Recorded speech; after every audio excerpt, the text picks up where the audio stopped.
Let me tell you about the quiet ones. The people who move through a room like a slow breath, who don't fill pauses with noise, but treat them like small, sacred rooms. They aren't invisible. They are attentive. Their silence is not absence, but attention. When they speak, it lands because it has been weighed, turned, and shaped in the quiet places of their mind. Silence for them is active. It's not a gap in thinking, but a dense, living space where thoughts gather and sort themselves. While the world often prizes the loud, the quick, the immediate, the quiet person tends to measure, to listen, to test meaning against feeling.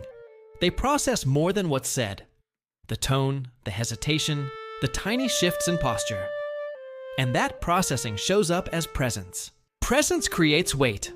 Weight creates respect. There's a rhythm to being quiet. It looks like restraint, but it feels like craft. Words are chosen as an artist chooses color. With restraint, with purpose, with the sense that once laid down, they cannot be erased. That's why their words surprise you. They carry a stillness you can feel in your chest, the sense that what is being said has been polished in solitude until it is both honest and precise. Sometimes silence is shelter. People learn to be quiet because noise once cost them something.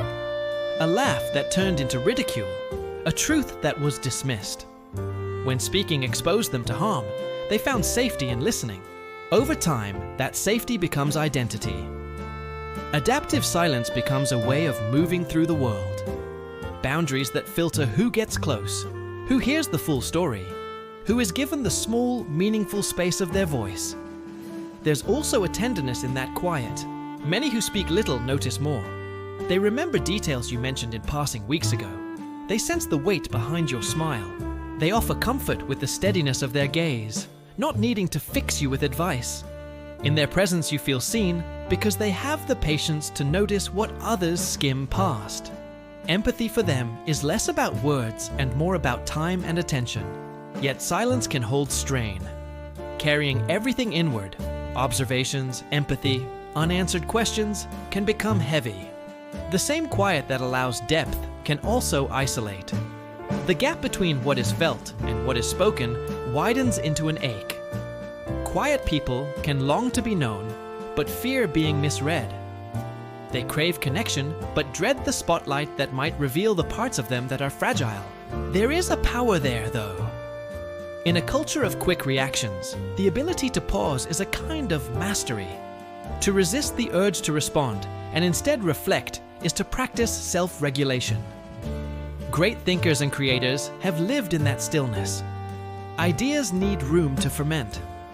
Silence is the soil where insight grows.